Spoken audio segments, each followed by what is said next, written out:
छात्रों नमस्कार। आज हम जिस अध्याय को पढ़ने जा रहे हैं उसका शीर्षक है कबीर की साखियाँ। प्रस्तुत पाठ हमारी पाठ्य पुस्तक वसंत भाग 3 के 9वें अध्याय से लिया गया है। कबीर भक्ति काल के जितने कवि हैं उसमें जो महत्वपूर्ण कवि हैं उसमें कबीरदास का सर्व प्रमुख स्थान है। या यूँ कहो कि कबीर को पढ़ना, समाज को जानना, ये दोनों प्रासंगिक बातें होंगी या एक दूसरे के पर्यायवाची होंगे। तो आज हम कबीर की साखियाँ पढ़ेंगे। इस अध्याय में हम सबसे पहले कबीरदास का जीवन परिचय, साखियों का अर्थ, कुछ प्रमुख साखियाँ, उनके भावार्थ, साथ ही उस पर आधारित प्रश्न अभ्यास को करेंगे। और जहाँ भी कहीं आपका संदेह होगा हम उस संदेह को दूर करने का प्रयत्न करेंगे।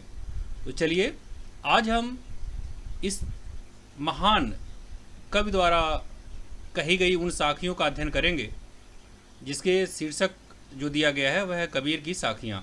तो आइए आज हम इस अध्याय का अध्ययन करेंगे। सबसे पहले कबीरदास का जीवन परिचय हम जानेंगे। कबीरदास के जन्म के बारे में बड़ा ही विवाद रहा है।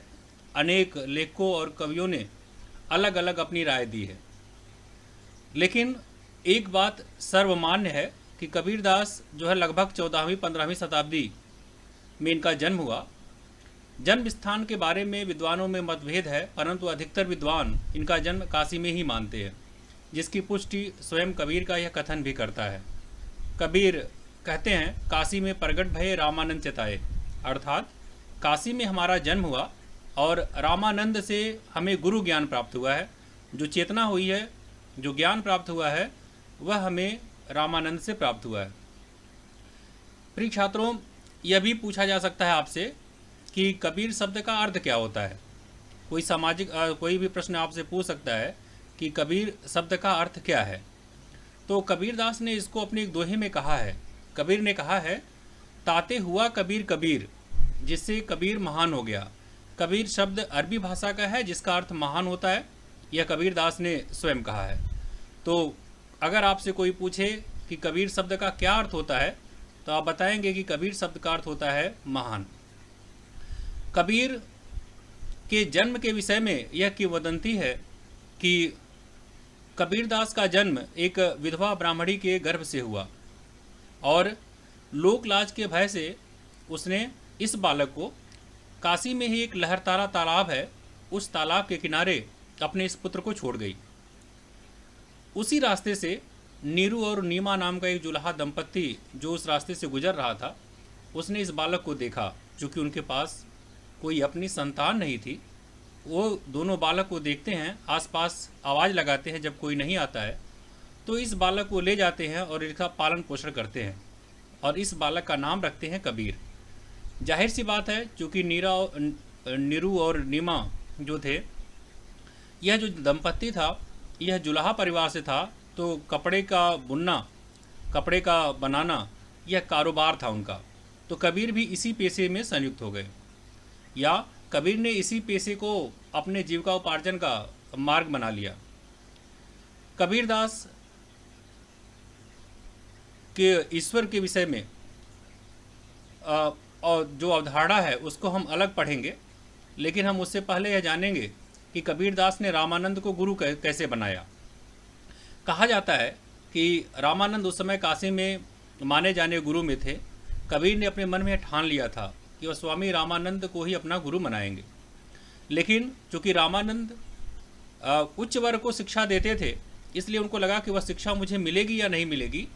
इसके लिए कबीरदास ने एक दिन प्रातःकाल भोर में ही लगभग 4 बजे के आसपास, जब स्वामी रामानंद जो है स्नान करने के लिए गंगा स्नान करने जाते थे, तो जिन सीढ़ियों पर चढ़ते थे उस सीढ़ी पर जाकर वो लेट गए। तो एक दिन क्या हुआ, पहर रात रहते ही कबीर जब पंचगंगा घाट की सीढ़ी पर गिर पड़े, रामानंद जी गंगा स्नान करने के लिए सीढ़ियाँ उतर रहे थे, तभी उनका पैर कबीर के शरीर पर पड़ा और जैसे ही कबीर के शरीर पर उनका पैर पड़ा, उनके मुख से उस समय तत्काल राम राम शब्द निकल पड़ा। उसी राम को कबीर ने दीक्षा मंत्र मान लिया।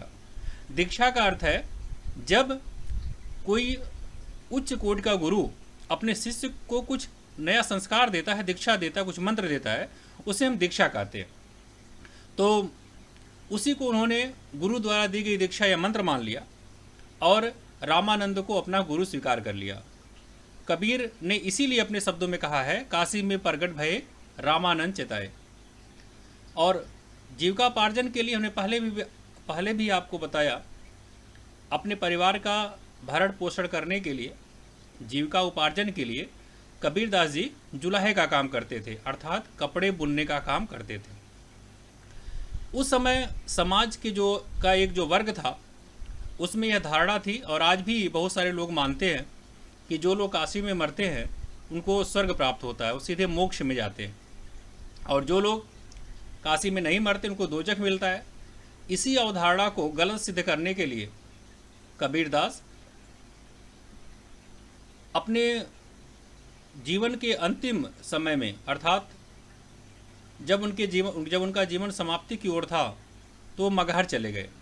उस समय लोगों की ऐसी किंवदंतियाँ थी कि जो लोग मगहर में मरते हैं उनको नरक मिलता है, अर्थात दोजख मिलता है। तो कबीरदास ने मगहर में ही अंतिम सांस ली, और आज भी वहाँ पर कबीर की मजार व समाधि है। बहुत सारे लोग जो इनको अपना गुरु मानते हैं, ईश्वर मानते हैं, वो लोग वहाँ पर जाते हैं और उनका दर्शन करते हैं। आज ये काफ़ी दर्शनीय स्थल भी है और लोगों में काफ़ी प्रिय है। यह रहा कबीर का एक जीवन परिचय। तो कबीर का परिचय इसलिए ज़रूरी है, किसी भी कवि को हम पढ़ते हैं तो कुछ चीज़ें अत्यंत महत्वपूर्ण होती है, जिसमें सबसे पहली चीज़ है कवि परिचय। आखिर आप जिस कवि को पढ़ने जा रहे हैं उसके बारे में आपको जानकारी है कि नहीं है, इसलिए हमने आपको बताया कि कबीरदास का जीवन परिचय क्या है। आशा है आप कबीर के जीवन के बारे में विशेष जानकारी हासिल कर लिए होंगे, आपको कोई शंका नहीं होगी। एक चीज़ और बता दें, कबीरदास की जो पत्नी थी उनसे 2 संतानें हुई,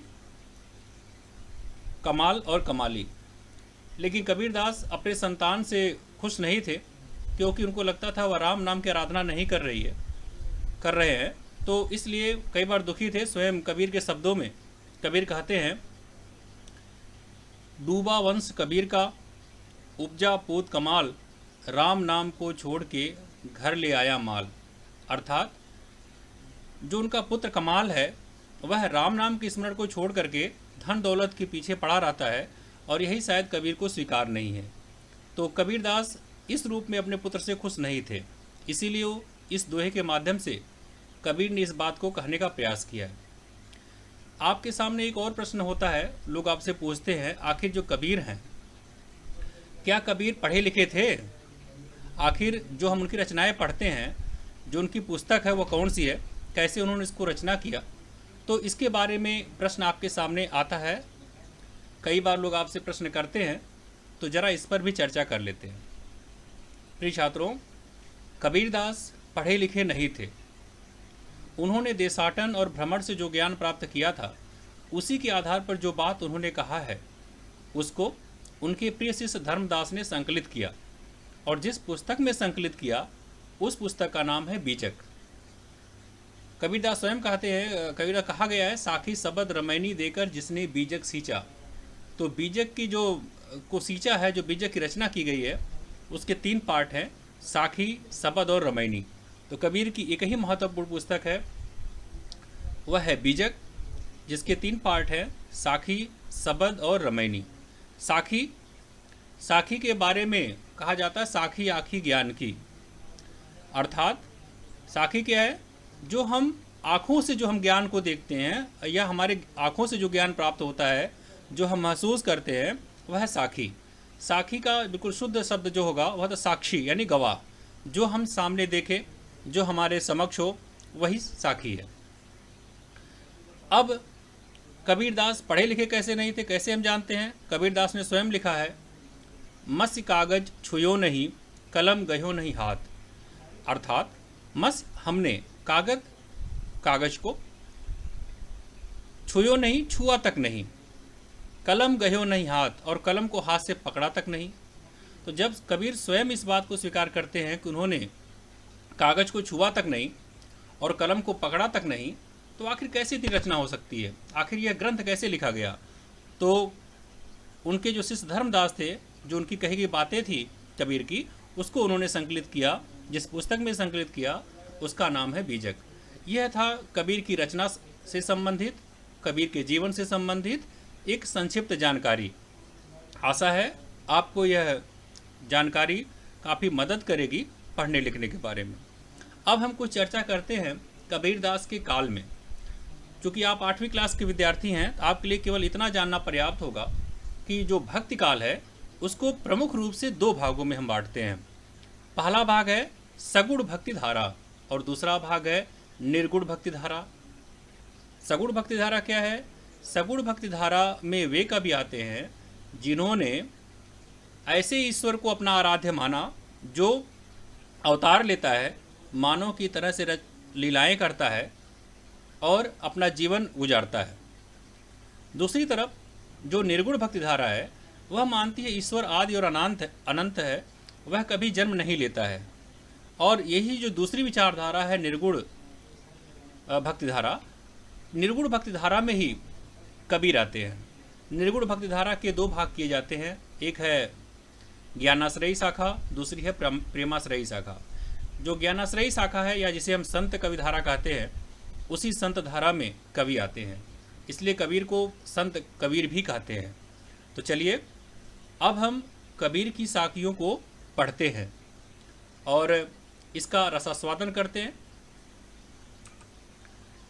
कबीर की पहली साखी जो आपकी 8वीं क्लास में है उसको हम पढ़ रहे हैं। एक बार हम इसका आदर्श वाचन करते हैं, आप इसका अनुकरण वाचन करिएगा। पहली साखी है, जाति न पूछो साध की, पूछ लीजिए ज्ञान, मूल करो तरवार का, पड़ा रहन दो म्यान कबीरा, पड़ा रहन दो म्यान। आप इसको घर पर 1 से 2 बार पढ़ेंगे।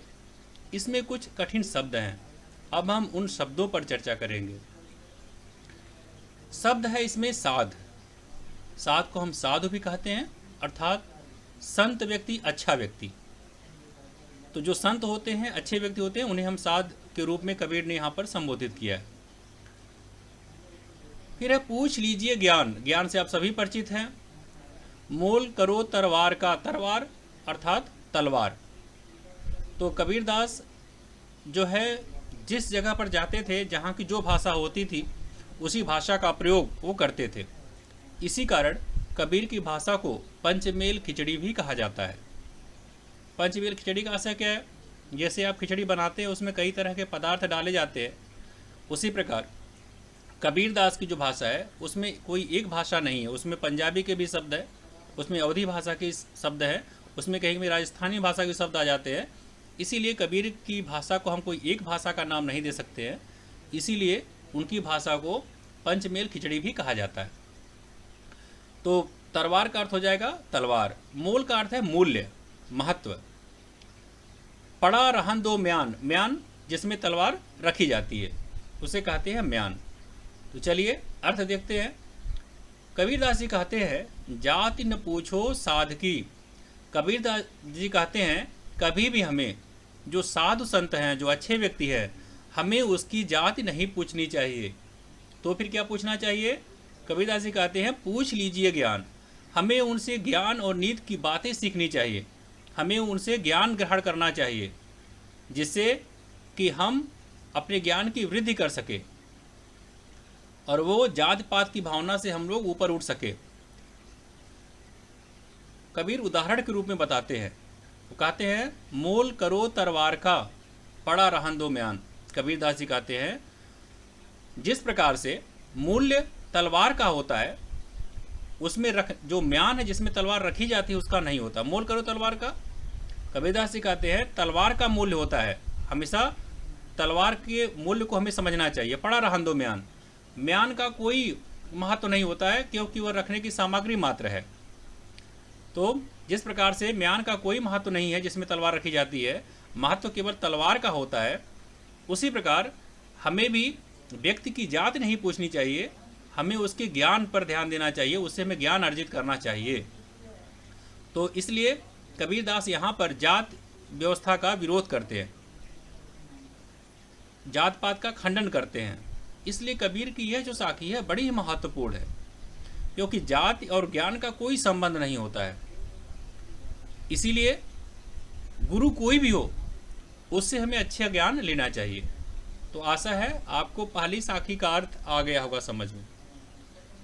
नहीं तो एक बार पुनः हम इसका अर्थ आपको बताते हैं। कबीरदास जी कहते हैं, जाति न पूछो साध की, पूछ लीजिए ज्ञान, मोल करो तरवार का, पड़ा रहन दो म्यान। जाति न पूछो साध की, कबीरदास जी कहते हैं हमें साधु व्यक्तियों की, अच्छे व्यक्तियों की कभी जाति नहीं पूछनी चाहिए। पूछ लीजिए ज्ञान, हमें हमेशा साधु संतों की संगत से, अच्छे लोगों से ज्ञान प्राप्त करना चाहिए। ठीक उसी प्रकार से मोल करो तलवार का, पड़ा रहन दो म्यान। व्यक्ति के लिए जो मूल्य होता है वह तलवार का होता है। व्यक्ति तलवार को अधिक महत्व देता है, लेकिन पड़ा रहन दो म्यान, म्यान का उसके लिए जीवन में कोई महत्व नहीं है। क्योंकि युद्ध क्षेत्र में अगर हम प्रयोग करें तो म्यान से कुछ युद्ध नहीं जीता जा सकता है। किससे जीता जा सकता है? तलवार से। तो तलवार का महत्व अधिक है, म्यान का नहीं है। ठीक उसी प्रकार से व्यक्ति की जाति का कोई महत्व नहीं है, हमें उसके ज्ञान पर ध्यान देना चाहिए, उससे हमें कौन सी ज्ञान की बातें प्राप्त हो सकती है। तो यह पहली साखी थी और आशा है आपको समझ आ गई होगी। आगे हम चलते हैं। अब पहली साखी पर आधारित कुछ प्रश्न हैं और हम इसके उत्तर पर चर्चा करेंगे। पहला प्रश्न है, कवि और कविता का नाम लिखिए। पहला प्रश्न है, कवि और कविता का नाम लिखिए। तो उत्तर हो जाएगा, कवि का नाम है कबीरदास और कविता का नाम है कबीर की साखियाँ। सभी लोग नोट करेंगे, लिख लेंगे।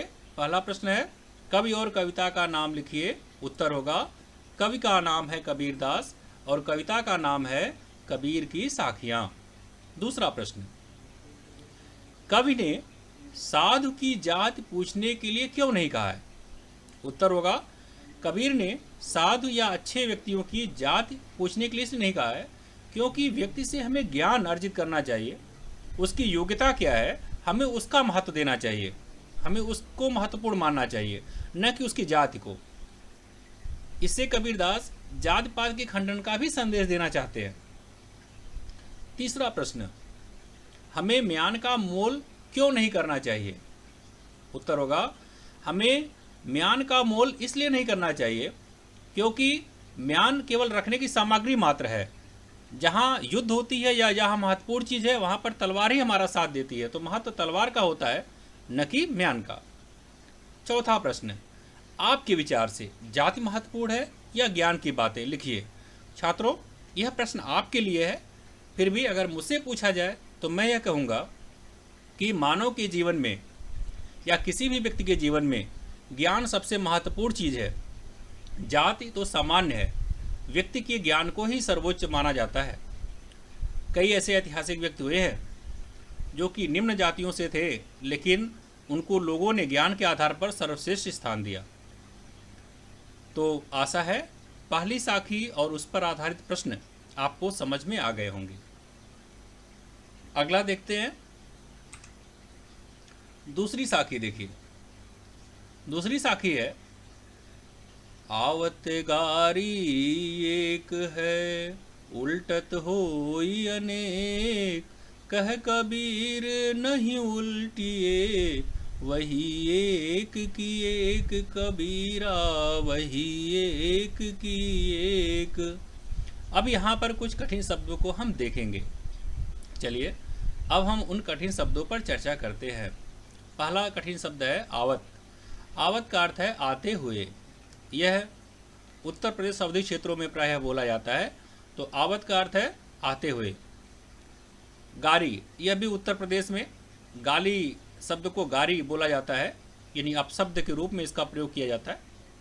तो गारी का अर्थ है अपशब्द यानी गाली। उल्टत, उल्टत का अर्थ है जवाब देना या जवाब देना। होई, हो जाती है। तो ये कुछ कठिन शब्द थे और इनके आधार पर हम इसका व्याख्या करेंगे और आपको समझाने का प्रयत्न करेंगे। यहाँ कबीरदास सिखाते हैं आवत गारी एक है। जब व्यक्ति गाली देता है तो वह एक रहती है। आवत गाली एक है, जब व्यक्ति गाली देता है, गाली देता है तो वह एक रहती है। लेकिन उल्टत हो अनेक, यदि हम उलट करके या पलट कर उसका जवाब देते हैं, उल्टा उसका जवाब देते हैं, तो वही जो एक रहती है एक की अनेक हो जाती है। तो उल्टत हो अनेक, वही एक की अनेक हो जाती है। कहे कबीर नहीं उल्टिए, इसलिए कबीरदास मनुष्यों को यह सीख देते हैं, उनसे को समझाते हुए कहते हैं कह कबीर नहीं उल्टिए। कबीरदास जी कहते हैं कभी भी हमें उलट करके उसी भाषा में उत्तर नहीं देना चाहिए जिससे कि वही एक की एक, जिससे कि वह जो एक गाली है वो एक की एक ही रहे, उसमें वृद्धि न हो। अर्थात हमें पलट कर अपशब्द का उत्तर नहीं देना चाहिए, अर्थात इससे बुराई बढ़ती नहीं है। लेकिन जब हम उसी का पलट कर जवाब देते हैं तो वह जो बुराई है वह और बढ़ जाती है। यहाँ एक चीज़ और ध्यान देना आपको, पहली लाइन देखिए साखी की, जहाँ पर लिखा गया है आवत गारी एक है उल्टत हो अनेक। यहाँ पर एक शब्द का जो दूसरा विलोम शब्द है वह भी प्रयोग किया गया है। इसीलिए तो कई लोगों ने कहा कि हजारी प्रसाद द्विवेदी ने कहा कबीर भाषा के डिक्टेटर थे। क्यों? क्योंकि भाषा को किस तरह से कहना है कबीर से बढ़िया कोई नहीं जान सकता है। तो एक का विलोम देखिए अनेक, वह पहली पंक्ति में प्रयोग किया गया है। और यह सामर्थ्य, यह महत्वपूर्ण अगर गुण किसी कवि में है तो कबीर में है। इसीलिए कबीर का व्यक्तित्व अपना अलग व्यक्तित्व है। तो आवत गारी एक है उल्टत हो अनेक। कबीरदास जी कहते हैं यदि कोई व्यक्ति गाली या अपशब्द कहता है तो पहले एक ही रहता है, उल्टत हो अनेक। यदि हम उसका उल्टा जवाब देते हैं, यदि हम उसके बारे में उलट कर जवाब देने की कोशिश करते हैं तो वही गाली एक से अनेक हो जाती है। अर्थात वह अपशब्द कहने मात्र से ही वही एक अपशब्द अनेक अपशब्दों में बदल जाता है। कह कबीर नहीं उल्टिए, इसलिए कबीरदास जी कहते हैं हमें उलट कर इसका जवाब नहीं देना चाहिए। क्यों? वही एक ही एक, जिससे कि वह जो अपशब्द है वह एक का एक ही रहे और बुराई अधिक न बढ़ सके। तो कबीरदास जी सामाजिक समरसता बनाना चाहते थे। यह भी एक सीख मिलती है इससे। प्रिय छात्रों, हमने नीचे व्याख्या लिखा हुआ है, व्याख्या में हमने लिखा हुआ उसका भावार्थ, इसको भी आप देख सकते हैं। कबीरदास जी कहते हैं कि यदि कोई हमें अपशब्द कहता है और हम उसका जवाब पलटकर अपशब्द से देते हैं तो वह एक न रहकर अनेक हो जाता है। कवि मानव को शिक्षा देते हुए कहता है कि हमें बुराई का जवाब बुराई से कभी नहीं देना चाहिए, इससे बुराई और अधिक बढ़ जाती है। आशा है आपको दूसरी साखी में कोई दिक्कत नहीं होगी और आपको समझ में आ गई होगी। अब हम देखते हैं कि दूसरी साखी पर आधारित कुछ प्रश्न। चलिए, इस साखी पर आधारित जो प्रश्न है, पहला प्रश्न, कवि और कविता का नाम लिखिए। यथावत रहेगा, कवि होंगे कबीरदास और कविता का नाम होगा कबीर की साखियाँ। दूसरा प्रश्न है अपशब्द का जवाब अपशब्द से क्यों नहीं देना चाहिए। उत्तर होगा कबीरदास ने यह कहा है कि जब कोई हमें अपशब्द कहता है तो वह एक ही होता है, लेकिन अगर हम उसका जवाब उसी तरह से अपशब्दों में देंगे तो वाद विवाद बढ़ेगा और एक ही अपशब्द कई अपशब्दों में बदल जाएगा। इसलिए हमें कभी भी एक अपशब्द का जवाब अपशब्द से नहीं देना चाहिए। तीसरा प्रश्न देखिए, तीसरा प्रश्न है इस साखी में मनुष्य को क्या सीख दी गई है। उत्तर होगा इस साखी में मनुष्य को यह सीख दी गई है कि उसे अपशब्दों का प्रयोग करने से बचना चाहिए, अर्थात पलट कर जवाब नहीं देना चाहिए। चौथा प्रश्न है उक्त साखी से परस्पर विपरीत शब्द चुनिए।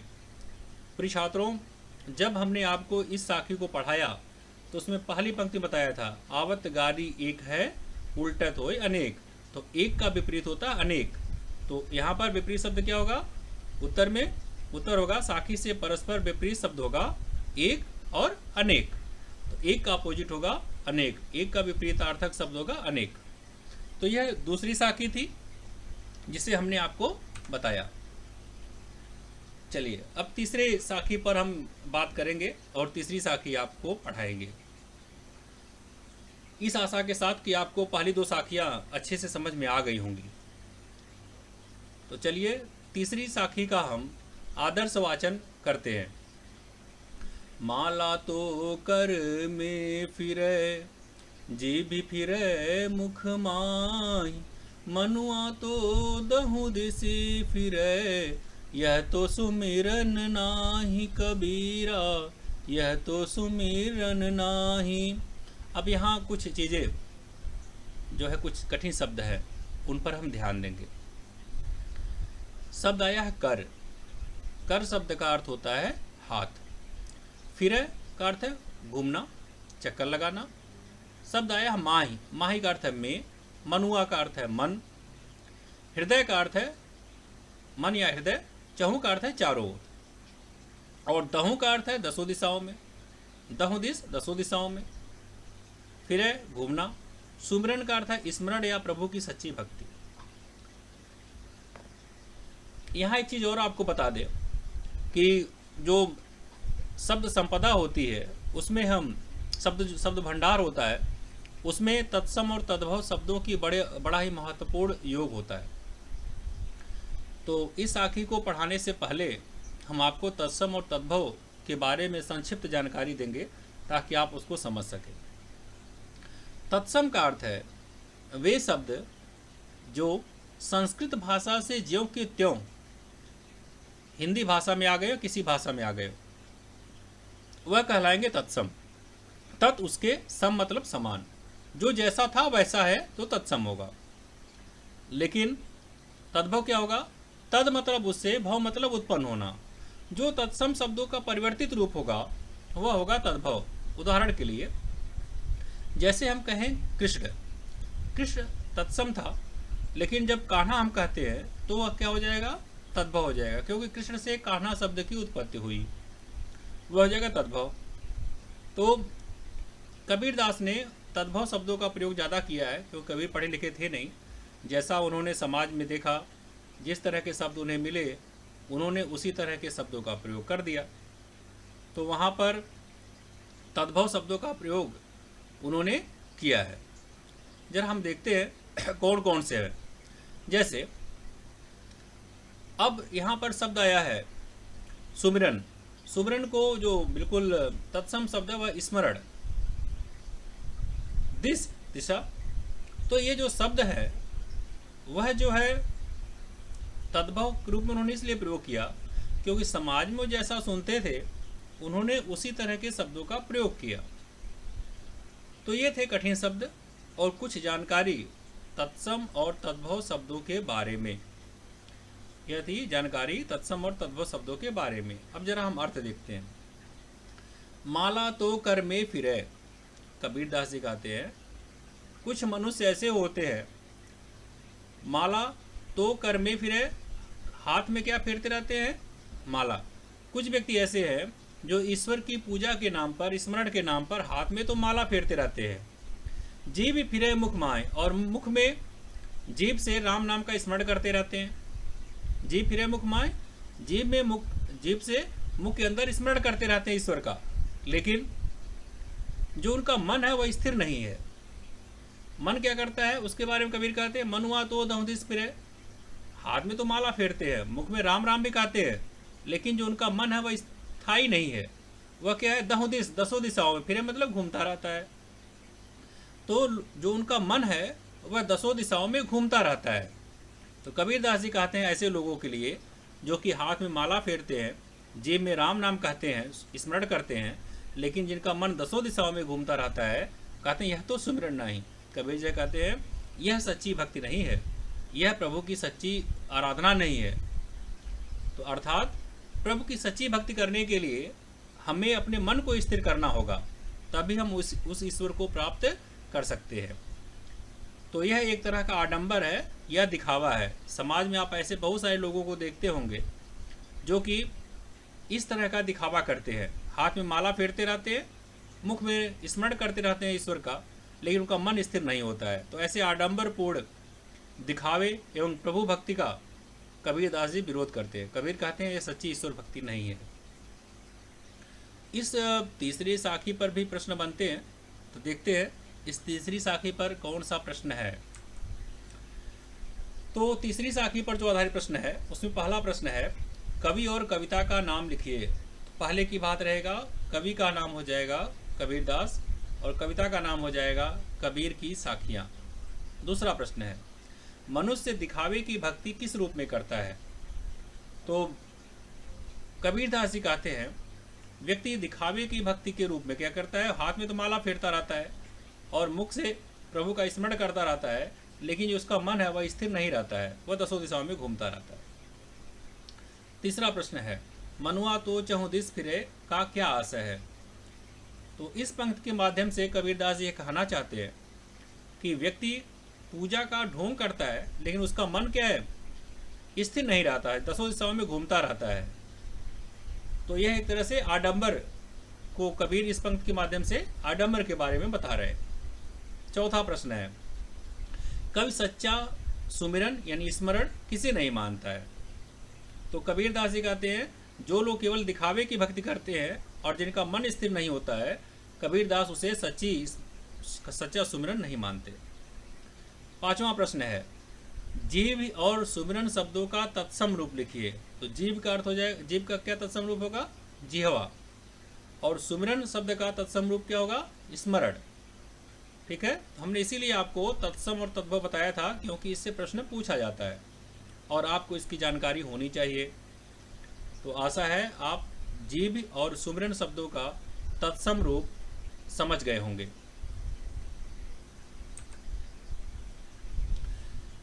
अब हम दो साखियों का वाचन करेंगे और एक एक करके इन साखियों का अर्थ बताएंगे।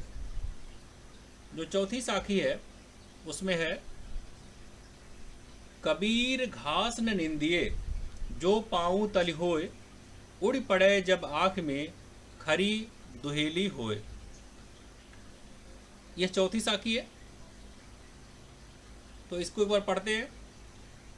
कबीर घास न निंदिए जो पाऊँ तल होए, उड़ पड़े जब आँख में खरी दुहेली होई, कबीरा खरी दुहेली होय।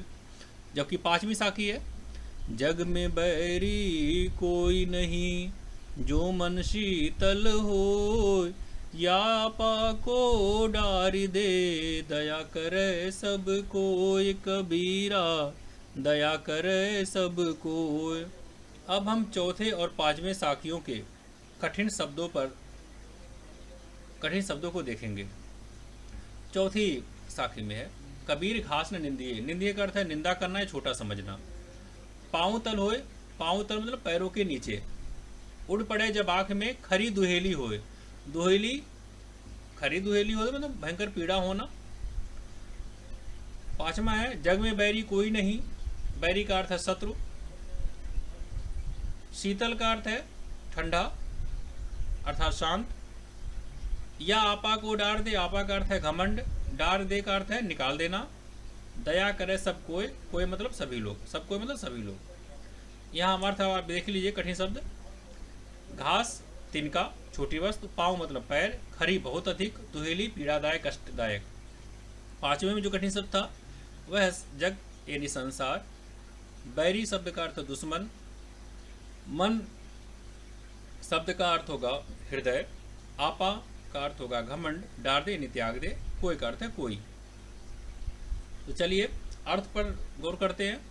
अर्थ होगा, कबीर घास न निंदिए। कबीरदास जी कहते हैं कि हमें कभी भी घास जैसी छोटी तुच्छ वस्तु की भी निंदा नहीं करनी चाहिए। जो पाँव तली होए, भले ही वो हमारे पैरों के नीचे ही क्यों न हो। क्यों? उड़ पड़े जब आँख में, जब यही तिनका जो है उड़ करके हमारी आँख में पड़ जाता है, फिर क्या होता है, खरी दुहेली होए, उस समय में अत्यधिक पीड़ा होती है। अर्थात कबीरदास ने इस साखी के माध्यम से यह संदेश देने का प्रयास किया है, यह बताने का प्रयास किया है कि हमें कभी भी किसी को छोटा नहीं समझना चाहिए।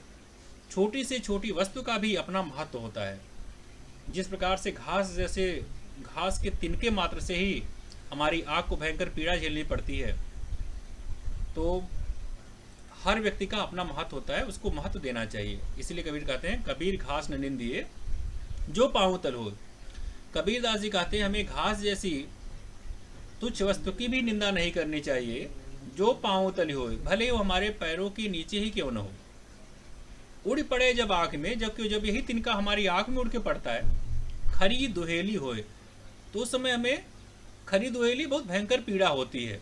इसलिए हमें छोटी से छोटी वस्तु का महत्व देना चाहिए। आपको भी अपने जीवन में कभी भी किसी को छोटा या बड़ा नहीं समझना चाहिए। सभी लोग महत्व हैं। आप देखते होंगे कि जहाँ पर सुई काम कर सकती है वहाँ पर तलवार नहीं कर सकती है। कबीरदास का एक दोहा है। कबीरदास कहते हैं, जहाँ काम आवे सुई कहाँ करे तलवार। तो कपड़े को सिलने का काम आप सुई से कर सकते हैं, तलवार से नहीं कर सकते हैं।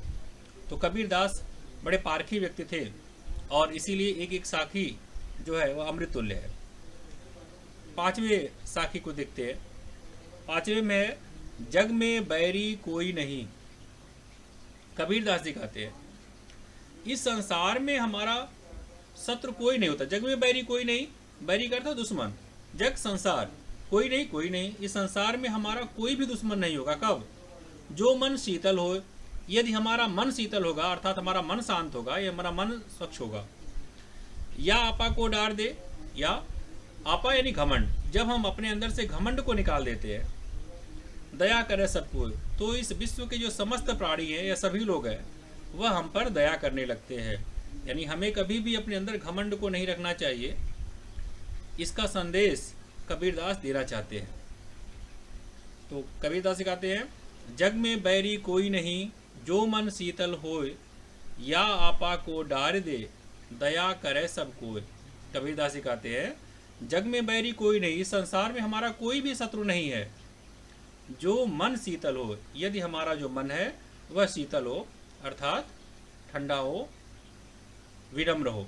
या आपा को डार दे, जब हम अपने अंदर से घमंड को निकाल देते हैं, दया करे सब कोई, सभी प्राणी हम पर दया करने लगते हैं, या सभी लोग हम पर दया करते हैं। इसलिए हमें कभी भी अपने अंदर घमंड नहीं लाना चाहिए। जरा इसका भावार्थ देखते हैं। भावार्थ हमने दोनों साखियों का भावार्थ लिखा है। चौथी साखी का भावार्थ हमने लिखा हुआ है। कवि मनुष्य को सावधान करते हुए कहता है कि मनुष्य को राह में या पैर के नीचे पड़े तिनके का भी अपमान नहीं करना चाहिए, क्योंकि यही तिनका जब हवा के सहारे आँख में पड़ जाता है तो यह अत्यधिक पीड़ा देता है, और तब हमें तिनके के अस्तित्व का पता चलता है। भाव यह है कि मनुष्य को किसी का भी अपमान नहीं करना चाहिए। और पांचवें साखी का कवि का कहना है कि इस संसार में कोई किसी का दुश्मन नहीं होता। मनुष्य को चाहिए कि वह अपने अपने मन को शांत और शीतल बनाए रखे। मन का घमंड त्यागने से उसका मन शांत और शीतल तो होता ही है, साथ ही उसका स्वभाव भी निश्चल हो जाता है और हृदय पवित्रता से भर जाता है। घमंड रहित व्यवहार करने वाला जो व्यक्ति होता है उस पर सब कोई दया करता है या दया करने को तैयार रहता है। तो यह कबीर की साखियाँ थी। जो 5 प्रमुख साखियों को हमने आज आपके समक्ष रखा, इसका भावार्थ बताया, इसमें जो कठिन शब्द आए उसके बारे में बताया, साथ ही साखियों पर आधारित प्रश्नों पर चर्चा की। इसके अलावा तत्सम और तद्भव शब्दों पर भी विचार किया, इसके बारे में आपको बताया, जिससे कि आपकी जो शब्द संपदा है उसमें वृद्धि हो सके। और सबसे महत्वपूर्ण बात, कबीर के जीवन परिचय को हमने आज जाना, कबीर के विषय में जाना, कबीर की कृतियों के बारे में जाना। इतना पढ़ने के बाद प्रिय छात्रों, हम आपको एक छोटा सा होमवर्क देते हैं जो गृह कार्य है। आशा है आप उसे पूरा करेंगे। गृह कार्य है आज का पहला जो गृह कार्य है वह सभी छात्र कबीर की प्रथम 2 साखियों को कंठस्थ करेंगे। क्योंकि कबीर की जो साखियां हैं, प्रथम 2 साखियां हैं, उन्हें आप याद करेंगे।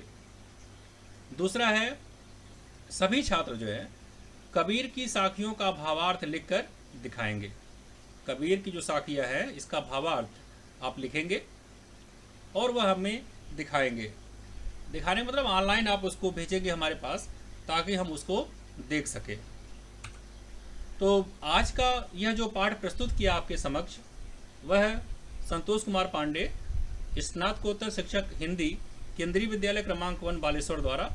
आशा है आपको आज का जो व्याख्यान रहा, आज की जो प्रस्तुति रही, वह आपको पसंद आई होगी।